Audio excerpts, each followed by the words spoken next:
বসে পড়ি।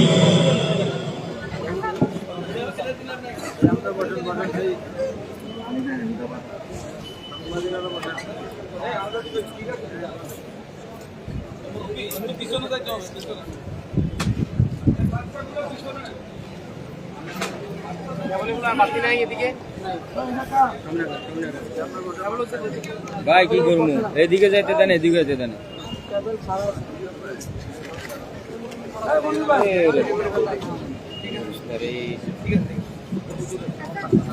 ক্যামেরাটা আর একটু সামনে বাড়া দিলে কি সুন্দর কেবল দিকে এদিকেও যেত।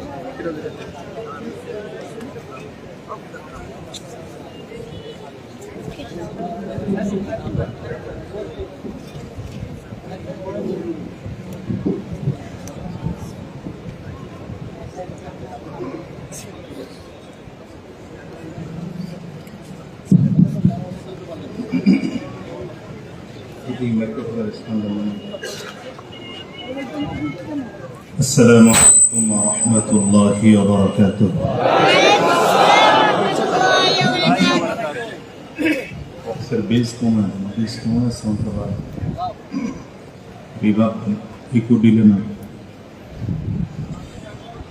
الحمد لله الحمد لله الذي أحاط بكل شيء علما وقضى بما يريد حكمة وحكما وأنعم بالنعم ابتلاء وامتحانا ونشهد أن لا إله إلا الله وحده لا شريك له ونشهد أن محمدا عبده ورسوله اللهم صل على محمد وعلى آله وصحبه وسلم تسليما كثيرا كثيرا أما بعد فأعوذ بالله من الشيطان الرجيم بسم الله الرحمن الرحيم ولقد كرمنا بني آدم صدق الله العظيم وصدق رسوله النبي الكريم ونحن على ذلك من الشاهدين والشاكرين والحمد لله رب العالمين سبحانك لا علم لنا إلا ما علمتنا إنك أنت العليم الحكيم চট্টগ্রাম জেলার ডবল মোরিং থানা মুজাহিদ কমিটির উদ্যোগে আয়োজিত আজকের ওয়াজ মাহফিল ও হালকায় জিকিরের মুহতারাম সম্মানিত সভাপতি, সম্মানিত প্রধান অতিথি, দেশের লক্ষ কোটি মানুষের প্রাণ প্রিয় ব্যক্তিত্ব, আধ্যাত্মিক নেতা, আধ্যাত্মিক রাহবার, খানকার পীর, ময়দানের বীর, বাংলার জিন্দা শাহজালাল আমিরুল মুজাহিদিন হযরত পীর সাহেব হুজুর চরমনাই দামাত বারাকাতুহুল আলিয়া, উপস্থিত অন্যান্য হযরত উলামায়ে কেরাম, সম্মুখপানে সমবেত দিন প্রিয়, ইসলাম প্রিয়, দিনদার, ইমানদার মুমিন মুসলমান মর্দে মুজাহিদ ভাইরা, মুরব্বী বাবা জিরা, যুবক বন্ধুরা, কচি কাঁচা মাসুম বাচ্চারা, পর্দার অন্তরালে অবস্থানরত সম্মানিতা শ্রদ্ধেয় মা ও বোনেরা, আল্লাহ পাকের শুকর যে আল্লাহ তাআলা আপনাকে আমাকে অত্যন্ত দয়া করে, মায়া করে, মহব্বত করে ভালোবেসে আজকের এই কোরআনী মজলিসে, জান্নাতি বাগানে, ইমানদারদের মজলিসে, আল্লাহ ওয়ালাদের মজলিসে বিশেষ করে আল্লাহ পাকের জাকিরিন ও শাকিরিন বান্দাদের মজলিসে যে রব্বে করিম মওলাই করিম আপনাকে আমাকে আসার বসার তৌফিক দান করেছেন, সে মহান রব্বুল ইজ্জত ওয়াল জালালের দরবারে শুকর আদায় করি। আমরা সকলেই জবান খুলে আওয়াজ দিয়ে জোরে সোরে বলি আলহামদুলিল্লাহ। মাইকের সাউন্ড একটু বাড়ান ভাই। আল্লাহ তাআলা মানব জাতিকে সকল জাতির মধ্য থেকে শ্রেষ্ঠ করে ঘোষণা দিয়েছেন। মানব জাতি সব থেকে শ্রেষ্ঠ জাতি। দেখেন, আল্লাহ তাআলা মানুষকে বানিয়েছেন, মানুষের মধ্যে জানোয়ারের খাসলাতও আছে, আবার ফেরেশতাদের খাসলাতও মানুষের মধ্যে আছে। ফেরেশতাদের অভ্যাস কি? ফেরেশতাদের অভ্যাস হলো আল্লাহ তাআলা তাদেরকে এমন ভাবেই তৈয়ার করেছেন, সৃষ্টি করেছেন, ফেরেশতারা চাইলেও গুনাহ করতে পারে না। অর্থাৎ গুনাহের শক্তি ফেরেশতাদের মধ্যে আল্লাহ তাআলা সৃষ্টিগতভাবেই দেন নাই। ফেরেশতারা গুনাহের মজা বুঝে না, গুনাহের স্বাদ কি জিনিস এটা ফেরেশতারা বোঝে না। ফেরেশতাদের গুনাহ করার জন্য, অপরাধ করার জন্য যা যা উপকরণ দরকার, যেই যেই যোগ্যতার দরকার, একটাও ফেরেশতাদের মধ্যে নাই। যেমন ফেরেশতাদের মধ্যে রাগ নাই। ফেরেশতাদের মধ্যে কি নাই? সবাই কথা বলেন, ফেরেশতাদের মধ্যে কি নাই? ফেরেশতাদের মধ্যে হিংসা নাই, তা খারাপ গুণ হিংসা ফেরেশতাদের মধ্যে নাই। লোভ একটা খারাপ গুণ, ফেরেশতাদের মধ্যে লোভ নাই। যৌন চাহিদা একটা খারাপ গুণ, ফেরেশতাদের মধ্যে এটাও নাই। অর্থাৎ অপরাধ করার জন্য যা যা দরকার, ফেরেশতাদের মধ্যে আল্লাহ তাআলা সৃষ্টিগতভাবেই কোনোটাই দেননি। তো ফেরেশতাদেরকে আল্লাহ তাআলা আকল দিয়ে তৈয়ার করেছেন। ফেরেশতাদের মধ্যে আকল আছে, বলেন কি আছে? আওয়াজ করে বলেন কি আছে? আকল আছে। আবার জানোয়ারের দিকে তাকান। দুনিয়ার জানোয়ারের অবস্থা হলো, জানোয়ারের মধ্যে অপরাধ করার জন্য, গুনাহ করার জন্য যা যা দরকার সব জানোয়ারের মধ্যে আছে। কি আছে না নাই? রাগ জানোয়ারের মধ্যে আছে, হিংসা জানোয়ারের মধ্যে আছে, লোভ জানোয়ারের মধ্যে আছে, যৌন চাহিদা জানোয়ারের মধ্যেও। কিন্তু জানোয়ারকে আল্লাহ তাআলা অপরাধ করার সব শক্তি দিয়ে সৃষ্টি করেছেন, গুনাহ করার সব শক্তি দিয়ে সৃষ্টি করেছেন। জানোয়ার গুনাহের মজা বুঝে, গুনাহের স্বাদ বুঝে, কিন্তু জানোয়ারের মধ্যে আকল নাই। জানোয়ারের মধ্যে কি নাই? ফেরেশতাদের কাছে গুনাহের শক্তি নাই, কিন্তু আকল আছে। জানোয়ারের কাছে গুনাহের শক্তি আছে, অপরাধের শক্তি আছে, আকল। এখন মানুষকে আল্লাহ তাআলা কিভাবে সৃষ্টি করলেন? দেখেন, মানুষের মধ্যে জানোয়ারের খাসলত আছে, ফেরেশতাদের খাসলত আছে। যেমন মানুষের মধ্যে জানোয়ারের খাসলত একটা বদ আখলাক, রাগ মানুষের মধ্যেও আছে। কি আছে না নাই? কথা বলেন, আছে না নাই? হিংসা, বদ আখলাক জানোয়ারের মধ্যে আছে, মানুষের মধ্যেও। লোভ একটা বদ আখলাক জানোয়ারের মধ্যে আছে, মানুষের মধ্যেও। যৌন চাহিদা একটা বদ আখলাক জানোয়ারের মধ্যে আছে, মানুষের মধ্যেও। দেখুন, ছোট বাচ্চারও রাগ আছে। এই যে বাচ্চা, ওর মধ্যেও রাগ আছে। এর থেকে আরো ছোট বাচ্চা, এর মধ্যেও রাগ আছে। 1 বছর, 1.5 বছর, 2 বছরের বাচ্চা রাগের কিছুই বোঝে না। এই বাচ্চাটাকে নিয়ে কোনোদিন মার্কেটে গেছেন, কোন একটা খেলনা দেখে বাচ্চার পছন্দ হয়েছে, বাচ্চা তার বাবাকে বারবার করে ইশারা করে বুঝাইতে চায় ওইটা আমার কিনে দাও, কোন কারণে আপনি দেন নাই তো তার মেজাজ গরম। কি কথা বলেন? এই বাচ্চাটা রাগের কি বুঝে? কিছুই বুঝে না, কিন্তু এরপরেও রাগ করলো না করলো না? কারণ কি? বুঝে গেল বাচ্চার মধ্যে রাগ আল্লাহ তাআলা জন্মগতভাবে সৃষ্টিগতভাবে দিয়ে রাখছেন। হিংসা বাচ্চার মধ্যে আছে। পরীক্ষা করতে চান? একই বয়সের দুইটা বাচ্চা নেন, একটা আপনার ছেলে একটা আপনার ভাতিজা।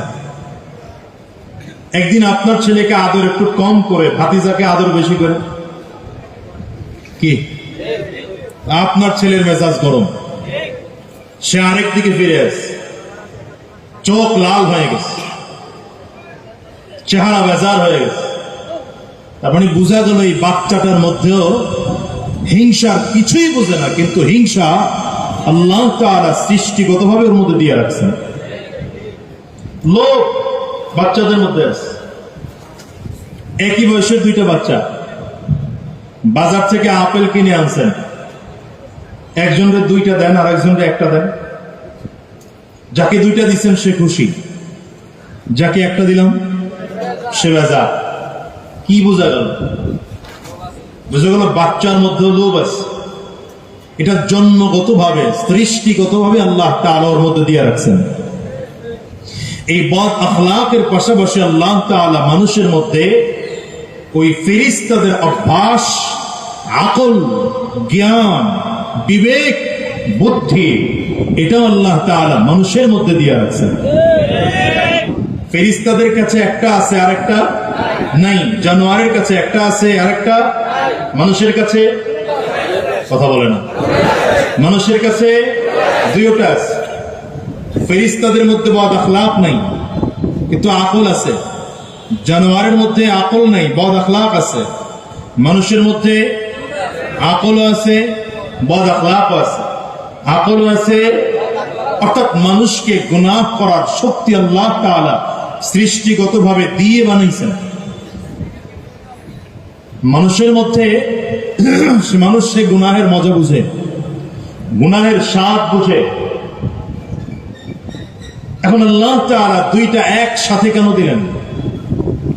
দুইটা একসাথে দিলেন আল্লাহ এই জন্যে, আল্লাহ বুঝাইতে চায় গোলাম রে, যদি তুমি তোমার আকল দিয়ে নিজের রাগ, নিজের হিংসা, নিজের লোভ, নিজের যৌন চাহিদা যদি নিয়ন্ত্রণ করতে পারো, তবে আমি আল্লাহ পাকের ঘোষণা, ওয়ালাকাদ কাররামনা বনি আদম, ওয়ালাকাদ কাররামনা বনি আদম। আল্লাহ বলেন আমি ওই মানুষটার জন্য ঘোষণা দিলাম, এই মানুষটা পৃথিবীর মধ্যে সব থেকে দামি জাতি। কিন্তু যে মানুষটার মধ্যে রাগ আছে, হিংসা, লোভ, যৌন চাহিদা সব আছে, কিন্তু নিজের আকল দিয়ে নিয়ন্ত্রণ করতে পারলো না, নিজের আকল দিয়া রাগ নিয়ন্ত্রণ করতে পারে নাই, হিংসা নিয়ন্ত্রণ করতে পারে নাই, লোভ নিয়ন্ত্রণ করতে পারে নাই। রব্বে কারীম বলেন উলাইকা কাল আনআম বাল হুম আযাল, উলাইকা হুমুল গাফিলুন।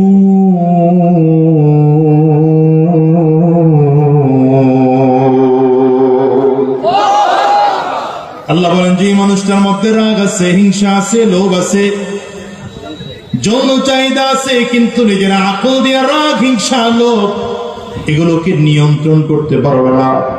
আল্লাহ বলেন এদের অবস্থা হলো এমন, এরা চতুষ্পদ জানোয়ারের মতো, শুধু তাদের মতোই নয়, আল্লাহ বলেন তাদের চেয়েও মানুষটা খারাপ। দামি হওয়া আর না হওয়া নির্ভর করে আকলের উপরে। বলেন কিসের উপরে? যদি আকলের মাধ্যমে গুনাহ থেকে বেঁচে থাকতে পারি তো দামি, আর যদি আকল থাকার পরেও গুনাহ থেকে বাঁচতে না পারলাম দামি না। কি কথা বলেন না? এটা ছোট্ট উদাহরণ দিলে ভালো করে বুঝবেন।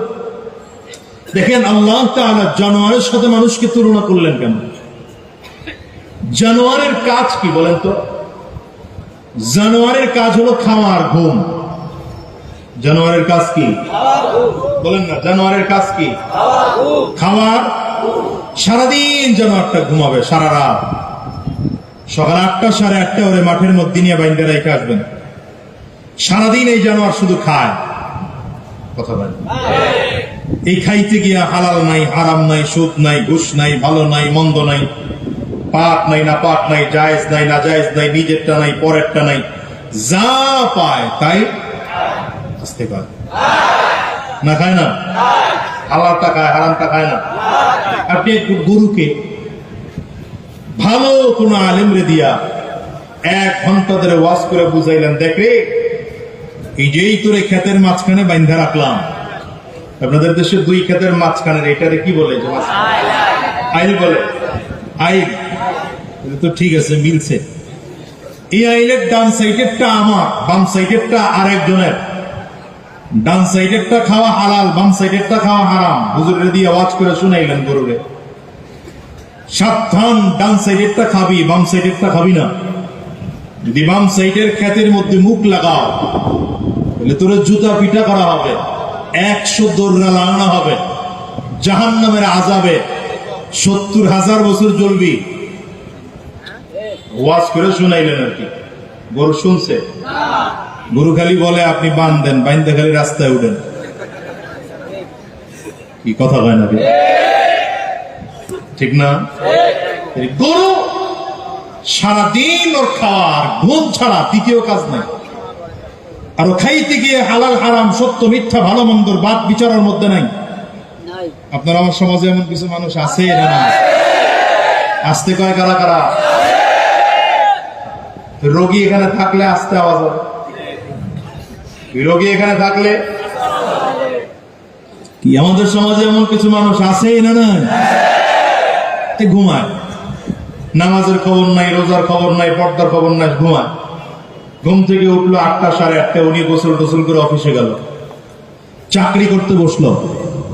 এই চাকরি করতে বসা উনিও হালাল নাই, হারাম নাই, সুদ নাই, ঘুষ নাই, ভালো নাই, মন্দ নাই, পাক নাই, না পাক নাই, জায়েজ নাই, না জায়েজ নাই, নিজেরটা নাই, পরেরটা নাই, গরুর মতো যা পায় তাই খায়। কি কথা বল না? এর মধ্যে পার্থক্য কি আছে? কি কথা বল না কেন? কি পার্থক্য আছে? গরুর নির্দিষ্ট কোনো বাবা নাই, মা নাই। কি কথা বল না কেন? নির্দিষ্ট বাবা আছে? গরু খালি মায়ের চিনে, বাপের চিনে? কথা বল না কেন? গরু বলতে পারবে না গরুর নির্দিষ্ট কোনো স্বামীও নাই। কথা কয় না? আমাদের দেশে তাসলিমা নাসরিন মার্কা একদল মহিলা এমন আছে না নাই? বুঝেন নাই মনে হয়? এখন নির্দিষ্ট কোনো কি নাই।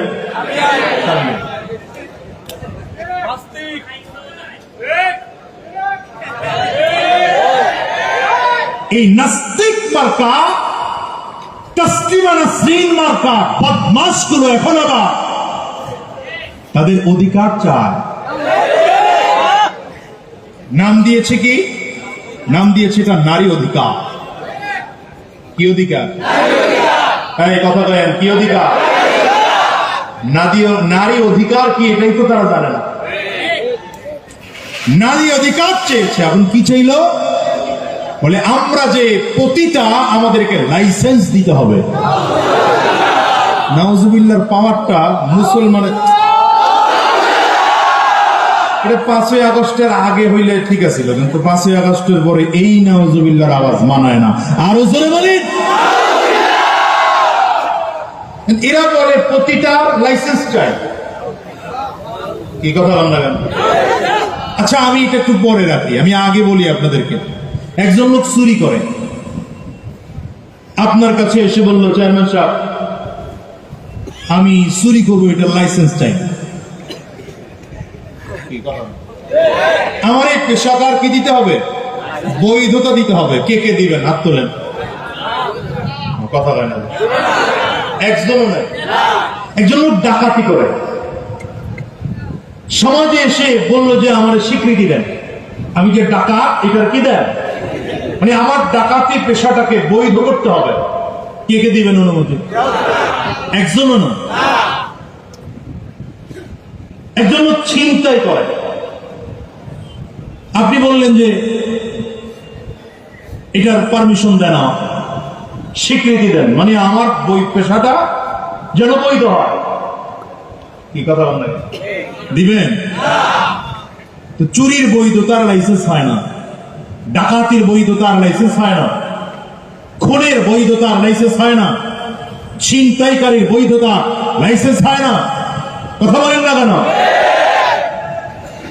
সুদের বৈধতার লাইসেন্স হয় না, ঘুষের বৈধতার লাইসেন্স হয় না, অন্যভাবে হত্যা করার লাইসেন্স হয় না।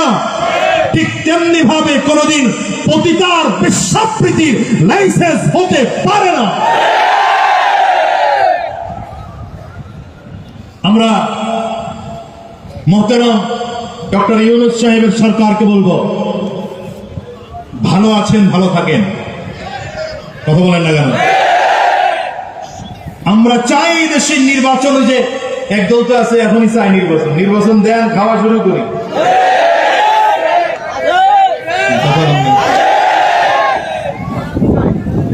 আমি বলি ভিন্ন কথা, আমি বলি তাদের কথার যুক্তি আছে। কেন? কারণ হলো যারা রাজনীতিটাকে খাওন বানায় নিছে, রাজনীতিটা কি?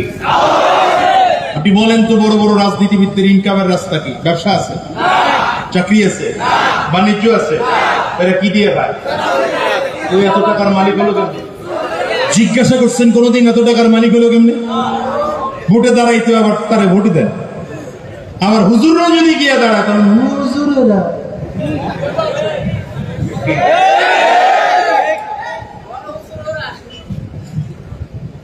আপনি বলবেন যে হুজুর ব্যবসা আছে না, ব্যবসাটা করছে কি দিয়ে? ফকিন্নির বলা এখন কোটি টাকার মালিক হয়েছে কি দিয়ে?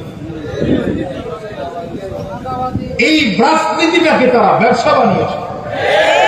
মনে রাখবেন, আমি আগেই বলেছিলাম, রাজনীতি কোনো ব্যবসা নয়, রাজনীতি কোনো বিজনেস নয়, রাজনীতি এটা খেদমতের জায়গা। রাজনীতি কিসের জায়গা? এটা সেবার জায়গা, খেদমতের জায়গা। যারা এদেশে রাজনীতিকে পেট নীতি বানিয়েছে, দুর্নীতি বানিয়েছে, চাঁদাবাজের মহড়া বানিয়েছে, ওরা রাজনীতি করে না, ওরা পেট নীতি করে, দুর্নীতি করে। বাংলার জমিন থেকে ওদেরকে জুতা পিটা করে বিদায় করা দরকার, জুতা পিটা করে বিদায় করা দরকার।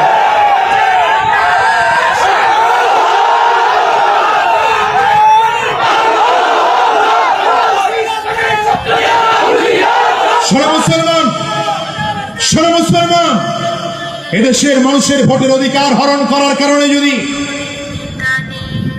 ওই 16 বছরের শাসক ফ্যাসিবাদ হয়, এদেশের মানুষের ইসলামের বিরুদ্ধে কথা বলার কারণে যদি 16 বছরের শাসক ফ্যাসিবাদ হয়, এদেশের মানুষের অধিকার লুণ্ঠন করার কারণে ওই ফ্যাসিবাদ 16 বছরের শাসক যদি ফ্যাসিবাদ হয়, আর সে যদি 5 আগস্টে পালাতে বাধ্য হয়, নতুন করেও যারা এই ফ্যাসিবাদের স্বপ্ন দেখছে আর ক্ষমতায় গিয়ে হারাম উপার্জন করার স্বপ্ন দেখছে, তারা পালানোর রাস্তা পেয়েছে, আপনি পালানোর জায়গা পাবেন না। মানুষ 5 আগস্টের মানুষ আর এখনকার মানুষ এক না। ওই জেনারেশন আর এই জেনারেশন খুঁজলে এক হবে না। কথা বলেন না কেন? আলহামদুলিল্লাহ, জেনারেশন সচেতন, ঠিক কিনা বলেন? এরা সত্য মিথ্যা পার্থক্য করতে চিনেছে, এরা ভালো মন্দ যাচাই বাছাই করতে চিনেছে, এরা এখন সত্য মিথ্যা যাচাই বাছাই করতে জানে, ঠিক কিনা বলেন? আমরা বলেছি দরকার নাই নির্বাচনের আগে সংস্কার করেন। কি কথা বলেন না কেন? আর আমার ব্যক্তিগত মতামত পুরোটা ভিন্ন। আমার ব্যক্তিগত মতামত হচ্ছে, বারবার নির্বাচন দিয়ে আমরা দেখছি কোনো লাভ হয় না, খালি খাওয়ানোর হাত পরিবর্তন করছি।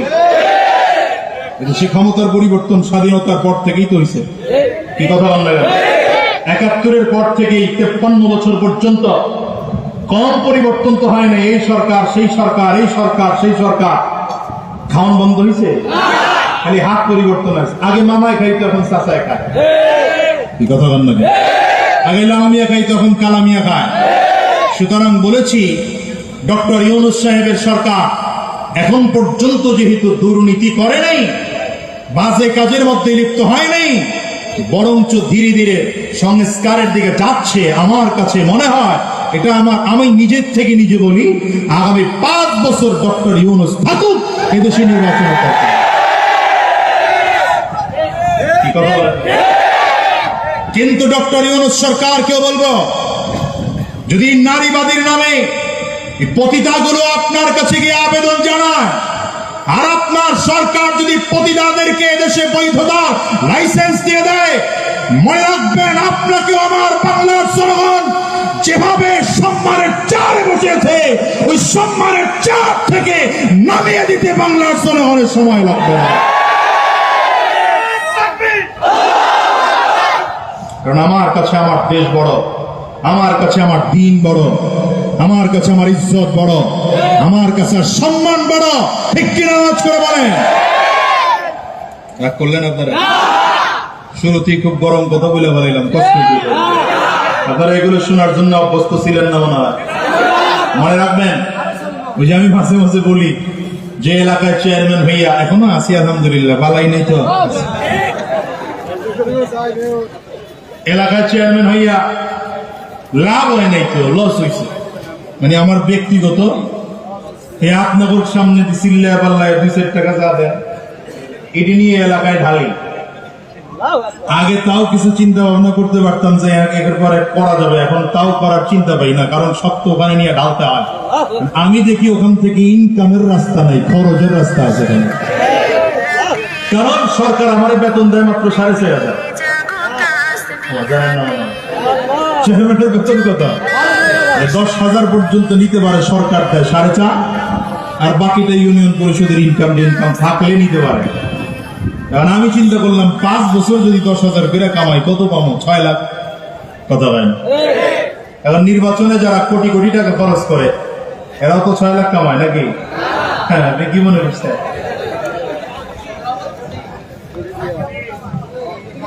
হ্যাঁ, ইসলামী আন্দোলন বাংলাদেশ গোটা বাংলাদেশের চেয়ারম্যানদের মাধ্যমে, যদিও খুব কম, 5,000 চেয়ারম্যানদের মধ্যে 12-14 জন, খুব বেশি না, কিন্তু যে কয়েকটা ইউনিয়ন এদেশে ইসলামী আন্দোলনের হাতে এসেছে, তারা দেখিয়েছে সত্য আর নিষ্ঠার প্রতিষ্ঠা কেমন করে করতে হয়। তবে এবার আশাবাদী, যদি আলহামদুলিল্লাহ বরিশাল সিটি কর্পোরেশনের মেয়র আবার শায়েখে চরমনাই মুফতি সৈয়দ ফয়জুল করিম হয়ে যান, গোটা পৃথিবী দেখবে, গোটা পৃথিবী দেখবে একটা সিটি কর্পোরেশন কি করে দুর্নীতি মুক্ত করতে হয়, চাঁদাবাজ মুক্ত করতে হয়। ঠিক কিনা? 2 হাত উঁচু করে বলেন।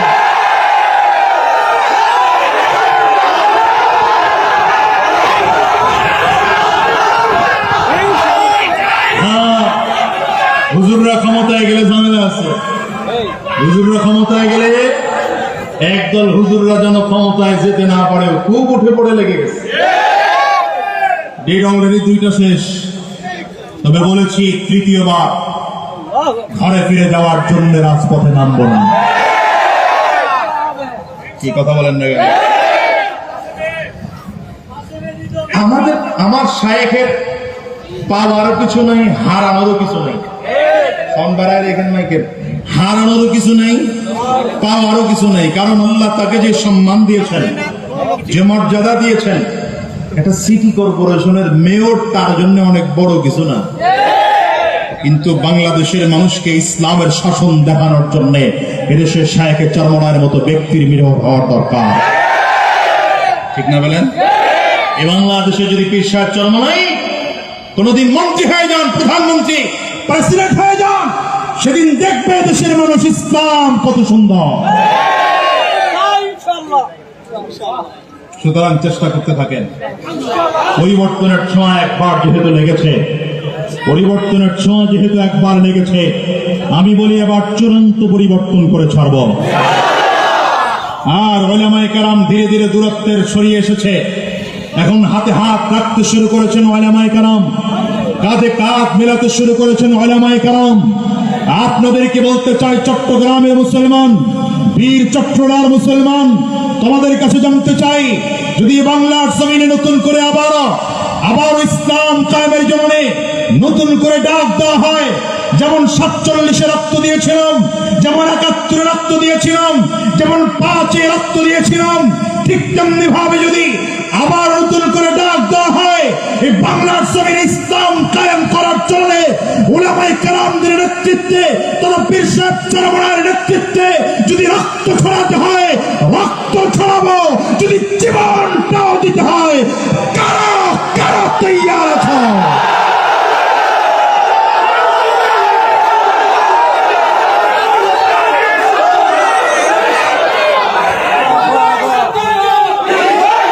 আল্লাহ কবুল করুন, আমিন বলেন, জোরে আমিন বলেন। এটা মনে থাকবে কতদিন? নির্বাচনের আগ পর্যন্ত। নির্বাচনের পরে তো আর মনে থাকবে না, সবাই বলে না তো, পরে আর মনে, নির্বাচনের সময়ও মনে থাকবে। কার কার হাত তোলেন? সবাই হাত তুলছে? ডানে আর বামে তাকায় দেখেন, হাত কে তুলে নাই, ফাঁকিবাজি লোক থাকতে পারে। আল্লাহ কবুল করুন, আমিন বলেন, জোরে চিল্লে আমিন বলেন। রাগ করতেছেন মনে হয়। এরাও তো নিজেদেরকে মানুষ দাবি করে, তো এরা কি মানুষ? বলেন না, এরা কি মানুষ? আল্লাহ তাআলা মানুষের মধ্যে দুই খাসলত দিয়ে বানাইছেন যে ওরাও তো, ওয়াজ শুরুটা ভুলে গেছেন মনে হয়, ওরাও তো মানুষ হয়ে জন্মগ্রহণ করেছে। ওর মধ্যেও রাগ আছে, ওর মধ্যে হিংসা আছে, ওর মধ্যে যৌন চাহিদা আছে, কিন্তু নিজের আকল দিয়ে রাগ নিয়ন্ত্রণ করতে পারে নাই, লোভ নিয়ন্ত্রণ করতে পারে নাই, হিংসা নিয়ন্ত্রণ করতে পারে নাই, যৌন চাহিদা নিয়ন্ত্রণ করতে পারে নাই। এই জন্য পতিতার লাইসেন্স চেয়েছে। আল্লাহ বলেন এগুলো চতুষ্পায় জানোয়ার, বরঞ্চ তার চেয়েও খারাপ। এবার দামি মানুষ হওয়ার জন্য কি করতে হবে? এটা হলো মূল কথা। দামি মানুষ হওয়ার জন্য কাজ কি? প্রথম কাজ আকল। নিজের আকল দিয়ে গুনাহ থেকে বাঁচতে হবে। দামি মানুষ হওয়ার জন্য প্রথম কাজ কি বলেন? সবাই কথা বলেন, প্রথম কাজ কি? আকল। নিজের আকল দিয়ে গুনাহ থেকে বাঁচতে হবে। হ্যাঁ, দ্বীনের পথে গুনাহ থেকে বাঁচার জন্য শুধু আকলটা যথেষ্ট না। এজন্য আল্লাহ তাআলা কোরআন নাযিল করেছেন। কি নাযিল করেছেন? আরো জোরে বলেন, আরো জোরে বলেন, আওয়াজ করে বলেন। কোরআন দিয়ে তো আর এখন দেশ চলে না, সমাজ চলে না, চালানো যায় না। কি কথা বলেন? কোরআন তো সেই 1450 বছর আগের কিতাব। এ কোরআন দিয়ে কি এখন দেশ চালানো যায়? হ্যাঁ, রাষ্ট্র চালানো যায়? সম্ভব? কথা বলেন, সম্ভব? আগামী নির্বাচনে আমরা সম্ভব করে দেখাতে চাই। কথা বলেন না? ঠিক আছে তো? ইনশাআল্লাহ, ইনশাআল্লাহ যেন ঠিক থাকে, তখন দেখা যাবে ইনশাআল্লাহ। কথা বলেন।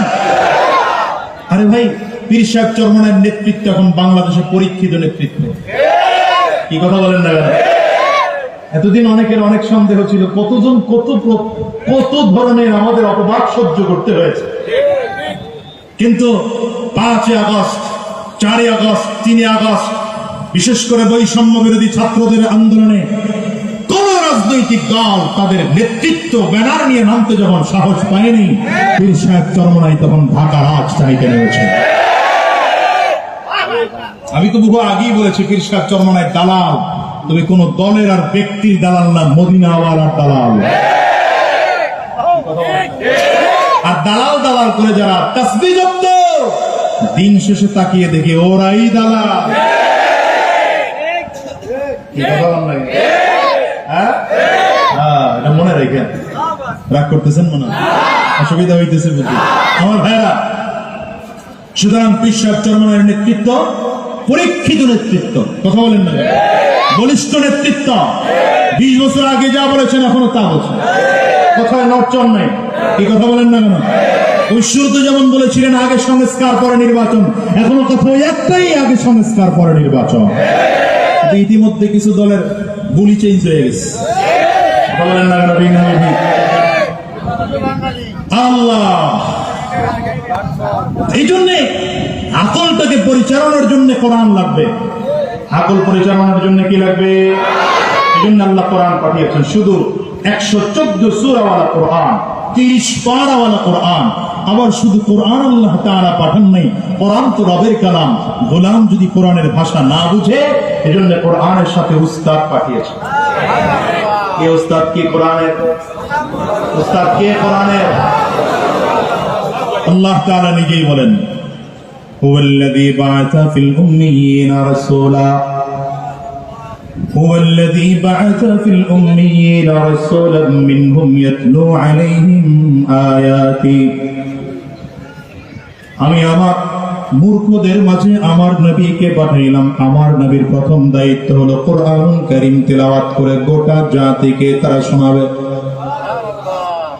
আমার নবীকে আল্লাহ তাআলা জমিনের মধ্যে পাঠিয়েছেন। নবীর প্রধান দায়িত্ব, প্রধান কাজ হলো জাতিকে কোরআনুল কারীমের তিলাওয়াত করে করে শোনানো, কোরআনের তিলাওয়াত গুলো শেখানো।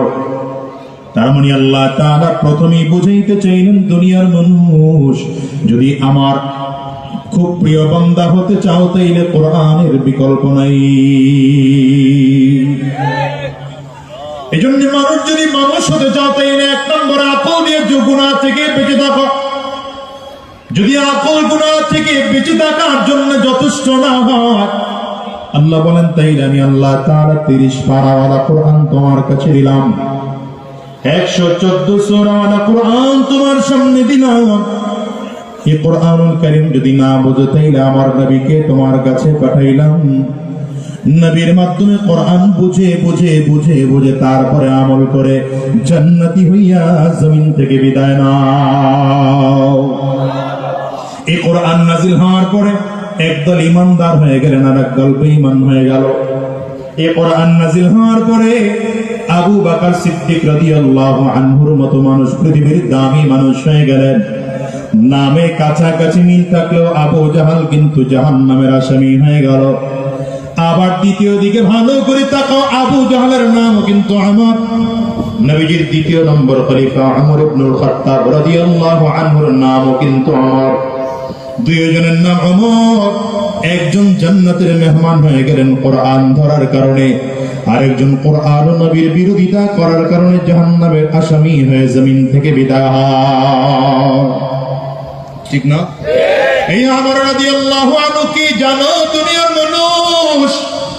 হযরত ওমর রওনা করেছেন নবীজির মাথা আনার জন্য, তরবারি উলঙ্গ তরবারি লইয়া রাহমাতুল লিল আলামিনের দরবারে রওনা করে প্রতিমধ্যেই জানতে পারে বোন আর বোন জামাই কালিমা পড়ে মুসলমান হয়ে গেল।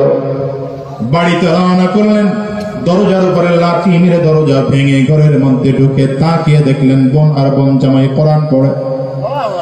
বোন আর বোন জামাইকে মারতে শুরু করলেন তার বাড়ির বাঁট দিয়া। বোন সামনে এসে দাঁড়িয়েছেন, ভাইরে আমার মারে মেরে মেরে জমিন থেকে বিদায় করে দাও। আমার আল্লাহকে রব বলে মেনেছি, নবীকে নবী বলে মেনেছি, জীবন চলে যাবে ঈমান ছাড়তে রাজি না। হযরত ওমর রাগের কারণে থাপ্পড় মারলেন বোনের গালে, ঠোঁট ফেটে রক্ত পড়তে শুরু করলো। বোনের রক্তের দিকে তাকিয়ে হযরত ওমরের শরীরটা নিস্তেজ হয়ে গেল, চোখ দিয়ে পানিগুলো পড়তে শুরু করলো। ডেকে বলল, বোন রে, যে কোরআন এতক্ষণ তোরা পড়তেছিলিস, আমার একটু কোরআনের পৃষ্ঠা বা পাতাটা দেওয়া যাবে নাকি? বোন বলে, তুমি নাপাক অবস্থায় কাউকেও দেওয়া যাবে না। হযরত ওমর তাড়াতাড়ি করলে গোসল করলেন, ওযু করলেন, পবিত্র হয়ে কোরআনের পৃষ্ঠা হাতের মধ্যে নিয়ে তিলাওয়াত করতে শুরু করলেন। তিলাওয়াত ধীরে ধীরে বাড়ায়, চোখ দিয়ে পানিগুলো টপ টপ করে করে গাল বেয়ে বেয়ে বেয়ে পড়ে। পৃষ্ঠাটা বুকের সাথে লাগাইয়া পরে হাতটা ধরে ডেকে বলে, বোন, এই কোরআনের তিলাওয়াত যেতে হয়, আর দেরি করা যাবে না, আর দেরি করা যাবে না। আমার একটু সেখানে নিয়ে চল না, কোথায় কোরআনের তিলাওয়াতের প্রশিক্ষণ দেওয়া হয়। ধীরে ধীরে বোন আর বোন জামাইকে দুই পাশে নিয়ে নবীজির দরবারে রওনা করতে শুরু করেছেন। রাহমাতুল লিল আলামিন দূর থেকে তাকিয়ে দেখেন ওমর সামনের দিকে আগাইতেছে। নবীজি বসা থেকে দাঁড়িয়ে গিয়েছেন, ওমর একদম সামনে এসে দাঁড়ালো। আমার নবী ডান হাতের শাহাদাত আঙ্গুলে দিয়ে হযরত ওমরের কোমরের মধ্যে হালকা করে ধাক্কা দিয়েছে আর বলে, আমন রে কেন আসছো? হযরত ওমর চোখ দিয়ে পানি ফেলে কান্না করতে করতে নবীজির পায়ের কাছে জমিনের মধ্যে বসে পড়েছেন। নিজের তরবারিটা নবীজির পায়ের সামনে বিছায়া দিয়ে ডাক দেয়, পয়গম্বর এই তরবারি এতদিন কোরআনের বিরুদ্ধে চলেছে, ইসলামের বিরুদ্ধে চলেছে, বেঈমানদের পক্ষে চলেছে।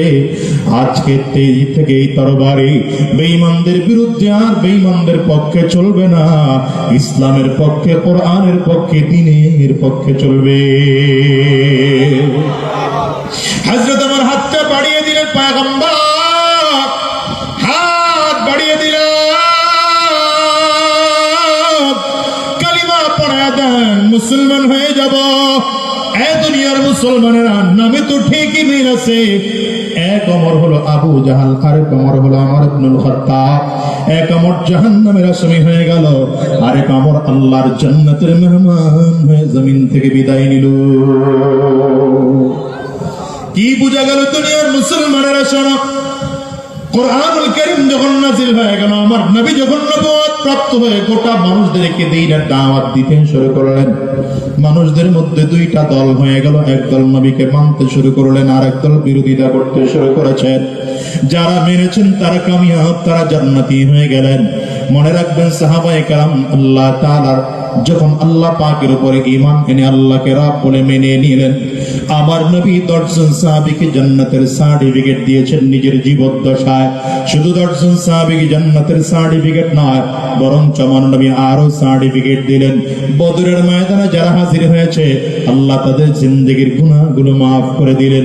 উহুদের যুদ্ধে যেই সকল সাহাবায়ে কেরাম হাজির হয়েছে, আবার আল্লাহ তাদের গুনাহ মাফ করে দিলেন। খন্দকের যুদ্ধে যতজন সাহাবী হাজির হয়েছেন, আবার আল্লাহ তাআলা তাদের গুনাহ মাফ করে দিলেন। বায়াতুর রিদওয়ানে আমার নবীর হাতের উপরে হাত দিয়ে যারা খালি ধীরে ধীরে করে শপথ করেছিলেন, আল্লাহ তাআলা তাদের জিন্দেগীর গুনাহ মাফ করার ঘোষণা দিলেন। শুধু তাই নয়, আমার আল্লাহ তাআলা সব সাহাবীদের ব্যাপারে ঘোষণা দিলেন, রাদিয়াল্লাহু আনহুম ওয়া রাদু আন, আল্লাহ তোমাদের প্রতি সন্তুষ্ট, তোমরাও আল্লাহ পাকের প্রতি সন্তুষ্ট। একটা বারের জন্য হিসাব নিলাম, আমার নবী জমিন থেকে বিদায় নেওয়ার পরে সাহাবায়ে কেরাম এই নবীর কাজ শুরু করলেন, দ্বীনের দাওয়াত দিতে আরম্ভ করলেন। কারণ আমার নবীর পরে আর কোন নবী গোটা জমিনের মধ্যে আসবে না। এই জন্য সাহাবায়ে কেরাম দেখলেন নবী যখন জমিন থেকে বিদায় হয়ে গেল, দ্বীনের দাওয়াত বন্ধ করা যাবে না। কোরআনের তালিম, কোরআনের দাওয়াত গোটা জাতির মাঝে দিতে শুরু করলেন। আর সাহাবায়ে কেরামদেরকে যারা অনুসরণ করতে শুরু করলো, গোটা সমাজের মধ্যে এরা তাবেঈন হয়ে গেল। ধীরে ধীরে ধীরে ধীরে সাহাবায়ে কেরাম জমিন থেকে বিদায় নিয়ে নিলেন। এখন তাবেঈন গোটা সমাজের মাঝে দ্বীনের দাওয়াত দিতে শুরু করলেন। যুগের পরিবর্তনে তাবেঈনরাও জমিন থেকে বিদায়। তাবেঈনদেরকে যারা অনুসরণ করতেন তারা তাবেঈন, তারা এখন দ্বীনের দাওয়াত দিতে শুরু করলেন। যুগের পরিবর্তনের কারণে তাবেঈনরাও জমিন থেকে বিদায় হয়ে গেলেন। এমন একটা সময় ছিল যেই যুগে আইম্মায়ে মুজতাহিদিন দেশের মানুষকে দ্বীনের দাওয়াত দিয়ে শোনাইতেন, গোটা পৃথিবীর মানুষকে তারা দ্বীন শিখিয়েছেন। তারা বিদায় নেওয়ার পরে উলামায়ে মুতাকাদ্দিমিন গোটা পৃথিবীর মানুষকে দ্বীন শিখিয়েছেন। তারা বিদায় নেওয়ার পর উলামায়ে মুতাআখিরিন গোটা পৃথিবীর মানুষকে দ্বীনের দাওয়াত দিয়ে কোরআন শিখিয়েছে। শুধু তাই নয়, বাংলাদেশের সিচুয়েশনের দিকে তাকাও। একটা সময় এমন ছিল, হাফিজ হুজুর রহমাতুল্লাহি আলাইহি এদেশের মানুষকে দ্বীনের কথাগুলো বলে বলে শোনাইতেন। এমন একটা সময় ছিল, সদস্য হুজুর রহমাতুল্লাহি আলাইহি এদেশের মানুষকে দ্বীনের কথাগুলো বলে বলে শোনাইতেন। এমন একটা যুগ ছিল, মুফতি আমিনী রহমাতুল্লাহি আলাইহি এদেশের মানুষকে দ্বীনের দাওয়াত দিয়ে দিয়ে শোনাইতেন। এমন একটা সময় ছিল, দ্বীনের কথাগুলো বলে শাইখুল হাদিস আল্লামা আজিজুল হক রহমাতুল্লাহি আলাইহি শোনাইতেন। এমন একটা সময় ছিল রে যুবক, যেই সময় চরমনাইর ইসহাক রহমাতুল্লাহি আলাইহি এদেশের মানুষকে দ্বীনের কথাগুলো বলে বলে শোনাইতেন। এমন একটা সময় ছিল দুনিয়ার মুসলমান, চট্টগ্রামের বীর, চট্টগ্রামের মুরব্বী, গোটা বাংলাদেশের মুরব্বী শাইখুল ইসলাম আল্লামা শাহ আহমদ শফি রহমাতুল্লাহি আলাইহি এদেশের মানুষকে দ্বীনের কথাগুলো বলে বলে শোনাইতেন। আল্লাহর বান্দা জমিন থেকে বিদায়। এমন একটা সময় ছিল, আল্লামা জুনাইদ বাবু নগরী রহমাতুল্লাহি আলাইহি এদেশের মানুষকে দ্বীনের কথাগুলো বলে বলে শোনাইতেন। এদেশের মানুষকে দ্বীনের কথাগুলো বলে বলে শোনাইতেন। চরমনাইর কালোমানি সৈয়দ ফজলুল করিম রাহমাতুল্লাহ আলাইহি যুগের পরিবর্তনে আল্লাহর বান্দাও জমিন থেকে বিদায় হয়ে গেলেন। আমি তো বলি, মাঝে মাঝে বলি, আজকেও বলে যে এই চেয়ারগুলোতে তো আমরা আসলে বসার যোগ্যতা রাখি না। বসলাম কেন জানো? কাব্বারানি মাউতুল কুবারা, বড়রা নাই এই জন্য আমরা অযোগ্যরা সেই চেয়ারগুলো দখল করেছি। বাজান রে, এমন একটা দিন এই যুগের মধ্যে, এই যুগে এমন একটা সময় চলে আসবে যেই দিন এলান হবে জমিনের মধ্যে আমিরুল মুজাহিদিন বর্তমান পীর সাহেব হুজুর না। এমন একটা দিন চলে আসবে শাইখ চরমনায় জমিনে নাই। এমন একটা দিন জমিনে আসবে আল্লামা মামুনুল হক জমিনে থাকতে পারবেন না। এমন একটা দিন এই জমিনের মধ্যে আসবে কুয়াকাটার মাওলানা হাফিজুর রহমান সিদ্দিক জমিন থেকে বিদায় হয়ে যাবে। এমন একটা দিন এই জমিনের মধ্যে আসবে আল্লামা খালিদ সাইফুল্লাহ আইয়ুবী জমিন থেকে বিদায় হবে। এমন একটা দিন আসবে আমি আজাদির মরণের খবরটাও ভাইকে এলান করে দাও। ওরে যুবক, দিলের কান লাগায় শোনো, এই দুনিয়ায় কেউ থাকতে পারে নাই, তুমি আর আমিও পারবো না। আমি তো বলি আমরা ধীরে ধীরে ধীরে ধীরে মুরব্বী হারা হয়ে যাচ্ছি। মুরব্বীরা আমাদেরকে ছেড়ে ধীরে ধীরে রবের কাছে চলে যাচ্ছে। আর এমন করতে করতে এমন একটা সময় আসবে যেদিন উলামায়ে কেরাম সমাজের মধ্যে থাকবেন না। গোটা সমাজ থেকে আল্লাহ তাআলা উলামায়ে কেরামদেরকে উঠিয়ে নেবেন। সেই দিন আল্লাহ পাকের ইলম উঠে যাবে। সেই দিন গোটা পৃথিবীর মধ্যে আর আলেম থাকবে না, দিনদার সেদিন থাকবে না, কোরআন ওয়ালা সেদিন থাকবে না, ঈমান ওয়ালা সেদিন থাকবে না। মনে রাখবা, সেই দিন যদি ঈমানদার না থাকে, কোরআন ওয়ালা না থাকে, এই দুনিয়া আর থাকবে না, কিয়ামত হয়ে যাবে। এই জন্য সাবধান করে বলি বাজার, দুনিয়ার তালে তো ডুবে আছো, মনে করতে পারো দুনিয়াটা অনেক বড়। 70 বছরের হায়াত, 60-80 বছরের হায়াত না রে বাজান না। এই বিশাল লম্বা হায়াতটাকে কিয়ামতের ময়দানে খুব ছোট মনে হবে। এই লম্বা হায়াত নয়, বরঞ্চ দুনিয়ার দিকে তাকাও। দুনিয়াটা তোমার আমার জন্য আপন নয়। এই দুনিয়া তোমার আমার পর।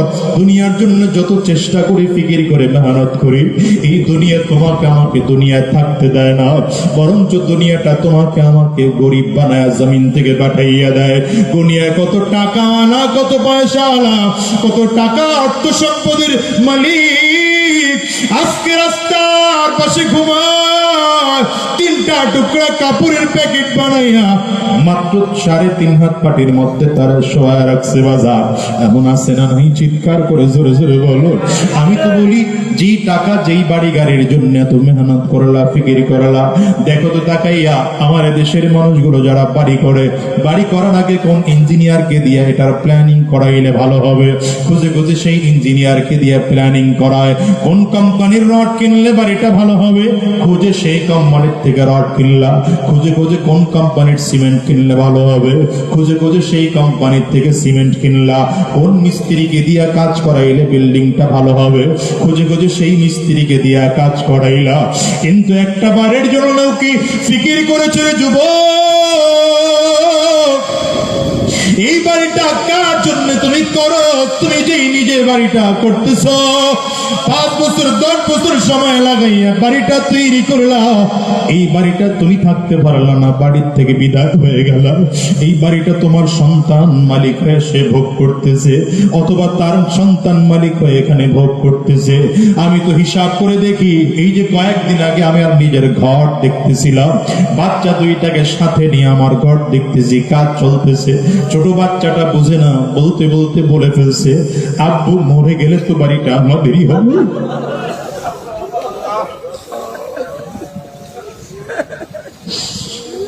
তো চিন্তা করলাম, বাচ্চা মানুষ কিন্তু কথা তো ঠিকই বলেছে। আসলে তো আমি দুনিয়া থাকতে পারবো না, এই বাড়ি ছেড়ে চলে যেতে হবে, গাড়ি ছেড়ে চলে যেতে হবে, সম্মান ছেড়ে চলে যেতে হবে। এ বাজান রে, দেখো না দুনিয়ায় কত মানুষ জমিন থেকে বিদায় হয়, কত মানুষ ট্রাকের নিচে পড়ে মারা যায়, কত মানুষ ট্রাকের চাপায় পড়ে মারা যায়, কত মানুষ মোটর সাইকেলে অ্যাক্সিডেন্ট করে মারা যায়, কত মানুষ নদীর মধ্যে ডুবে জমিন থেকে বিদায় হয়, কত মানুষ হার্ট অ্যাটাক করে মারা যায়, কত মানুষ কত সমস্যায় হয়, কত মানুষ কত অসুবিধায় হয়ে মারা যায়।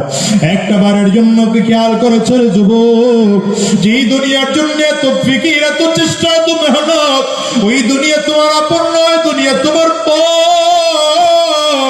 এই দুনিয়ার পিছনে পাগল হয়ে কোনো লাভ নাই।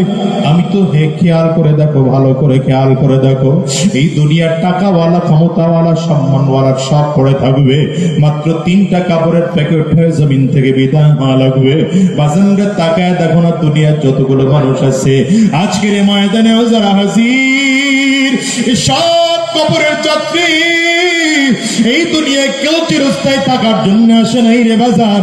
কারণ এই দুনিয়ার থেকে কত মানুষ সন্তানকে হারিয়ে ফেলেছে, কত মানুষ তার মাকে হারিয়ে ফেলেছে, কত মানুষ তার বাবাকেও হারিয়ে ফেলেছে, কত মানুষ তার বিবিকে হারিয়ে ফেলেছে। পর্দার আড়ালে মা বোনদের দিকে তাকাও, দেখো মা বোনরা কতজন তার স্বামীকে হারিয়ে ফেলেছে। বাজানরা এই মজলিসটার মধ্যে এমন কোন মানুষ আছেন নাকি নিজের সন্তান আপনার জীবিত অবস্থায় মারা গেছে? সন্তান যদি হারিয়ে থাকেন একটু হাতটা উঁচা করে দেখান, আমি দেখি তো কে কে তার সন্তানকে হারিয়েছে। এই বাজান রে, এই মানুষগুলোর দিকে একটু তাকাও, এই মানুষগুলো তাদের সন্তানকে হারিয়েছে। এতগুলো মানুষ হাত তুলেছে, এদের কারো সন্তান জমিন থেকে বিদায় হয়ে গেছে। এবার একটু হাত তুলেন তো দেখি, কার মা নাই, মাকে হারিয়েছে? কার বাবা নাই, বাবাকে হারিয়েছে? বাজান হাতটা তুলে একটু দেখাও, হাতগুলো তুলে রাখো বাজান, নামাও না। আমার যুবকেরা তাকায় দেখুক, মা হারা মানুষদের চোখের পানি কেমন হয়, বাবা হারা মানুষদের চোখের পানি কেমন হয়,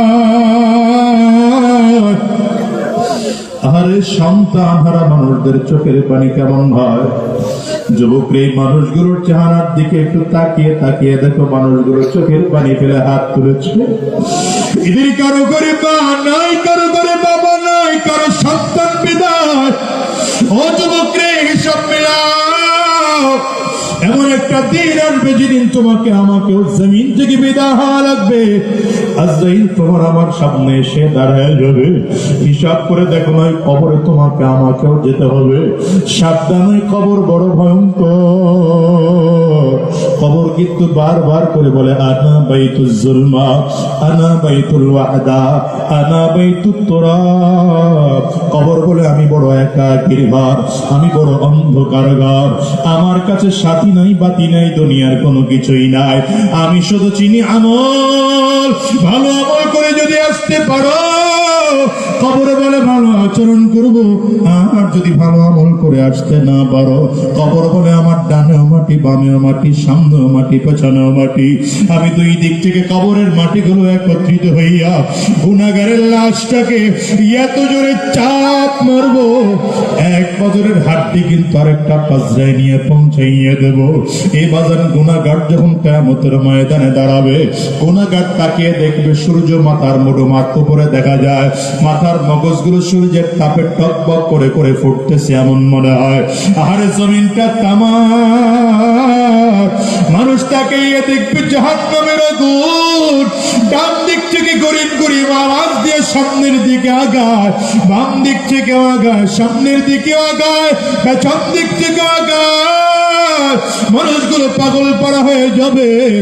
আর ওদিকে জাহান্নাম চিৎকার করে করে ডাক দে, হাল মিন মাজিদ, আমারে আরো দাও, আরো দাও, আরো দাও। মানুষগুলো পাগল পাড়া হয়ে যাবে। কোথায় গেলে একটু মুক্তি পাওয়া যাবে মানুষ জানে না।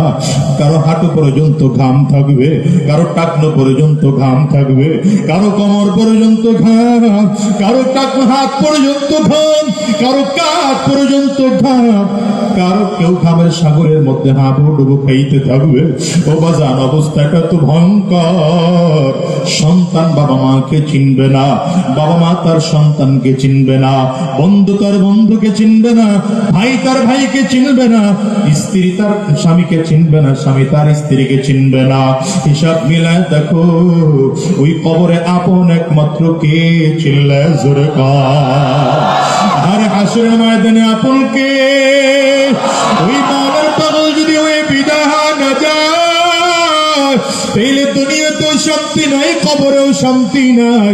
এই জন্য বলে যাই বাজান, গুনাহ ছেড়ে দাও, হারাম রাস্তা ছেড়ে দাও। যদিও তোমার আমার মধ্যে আল্লাহ তাআলা গুনাহের স্বাদ, গুনাহের মজা দিয়ে সৃষ্টি করেছে, কিন্তু আজকের ময়দান থেকে ওয়াদা করে বিদায় হও, আমরা হারাম রাস্তায় কদম বাড়াবো না, শয়তানি রাস্তায় কদম বাড়াবো না। আমার মালিকের পাগল হয়ে যাব, মালিকের গোলাম হয়ে যাব। কারণ জানো, কিয়ামতের ময়দানে জান্নাত ও জাহান্নামের জান্নাতের যত নাজুক নিয়ামত হবে, সব থেকে উত্তম নিয়ামত হবে আমার মালিকের দিদার। একদল পাগল থাকবে রায়ামন, পুরো ময়দানে শুধু দৌড়াবে আর চিল্লাবে আর ডেকে ডেকে বলবে, আমার মালিক ওই আমার আল্লাহ। মানুষগুলো চিল্লা চিল্লা দৌড়াইতে দৌড়াইতে হয়রান আর পেরেশান হইয়া আল্লাহ পাকের আরশে আজিমের পায়ের মধ্যে হেলান লাগায় বসে থাকবে। আল্লাহ তাআলা ফেরেশতাদেরকে ডাকবেন, ওরা কই? আমার এই বান্দাদেরকে একটু ডাকো। বান্দাদেরকে আমার মালিকের সামনে দাঁড় করায় দেওয়া হবে। আল্লাহ তাআলা পর্দার আড়াল থেকে ডেকে বলবেন, গোলাম রে, কেন দৌড়াও আর চিল্লাও? এই বান্দা বলবে, আল্লাহ তুমি তোমারে খোঁজার জন্য, তোমারে না পাওয়ার জন্য ফজরের নামাজের আজান শুনে ঘরে থাকতে পারিনি, মসজিদে গেলাম না মালিক, তোমারে পাইলাম না। আবার জোহরে গেলাম, তোমারে পাইলাম না। আবার আসরে গেলাম, তোমারে পাইলাম না। মাগরিবে আবার গেলাম, পাইলাম না। ইশায় আবার গেলাম, মালিক তোমারে পাইলাম না। ওগো দয়ার আল্লাহ, কোথায় গেলে তোমারে পাবো? পাওয়ার জন্য রাতের অন্ধকারে জায়নামাজ বিছাইয়া তাহাজ্জুদ নামাজের মধ্যে দাঁড়াইছি, মালিকটাও তোমারে পাই না।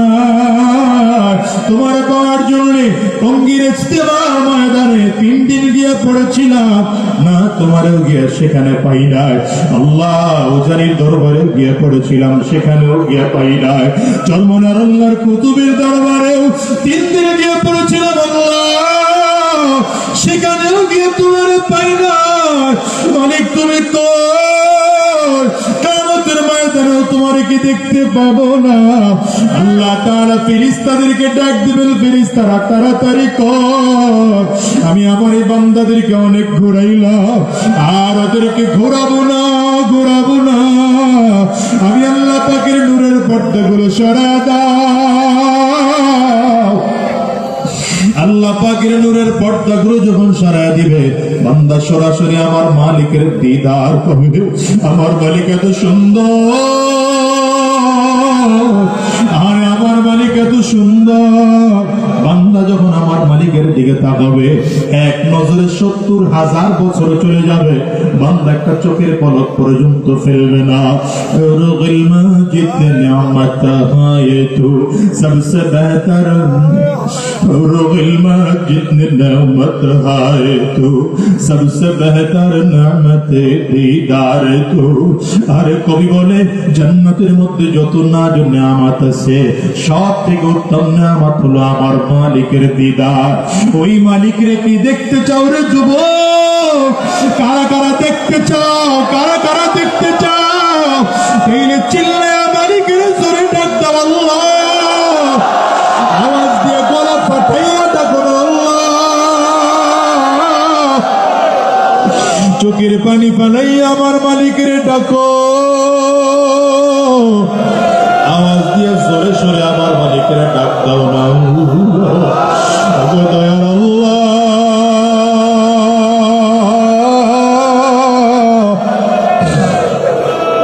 আল্লাহ তোমার গোলামদেরকে একটু তাকাও, তাকাইয়া দেখো তোমার গোলামদের চোখের কোটায় পানি, কারো চক্ষু 2টা লাল।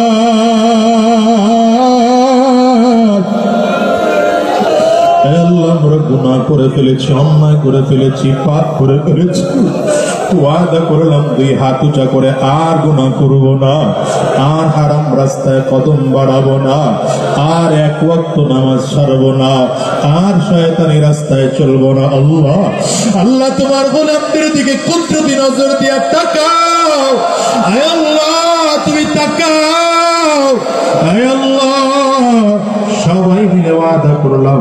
আল্লাহ তুমি আমাদেরকে কবুল করে নাও, কবুল করে নাও। চিল্লায় বলো আমিন। আওয়াজ দিয়ে আরো জোরে বলো আল্লাহুম্মা আমিন।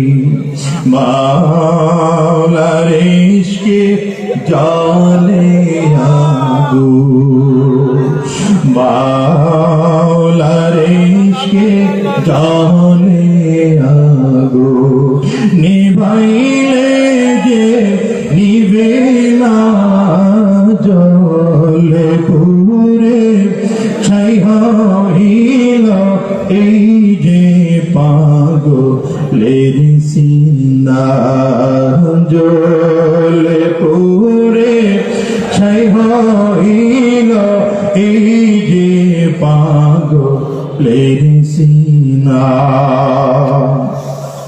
ধরা দিয়ে দাও না ধরা,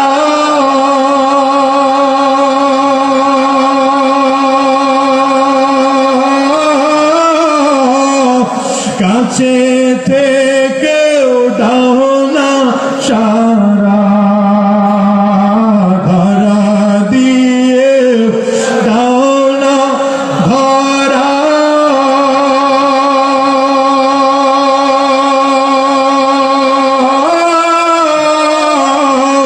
কাছে থেকেও দাও না সারা,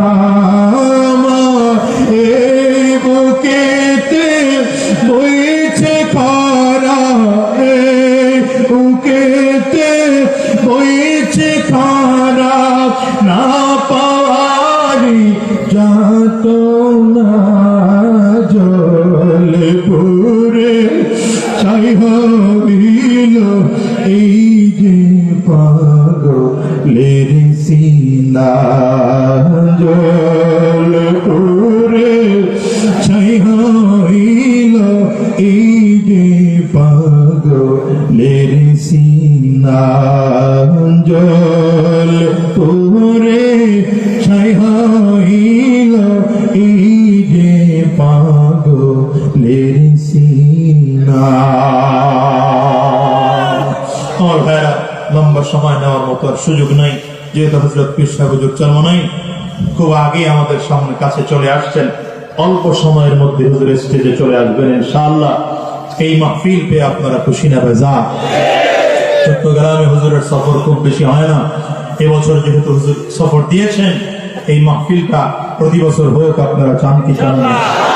সবাই চান ইনশাআল্লাহ।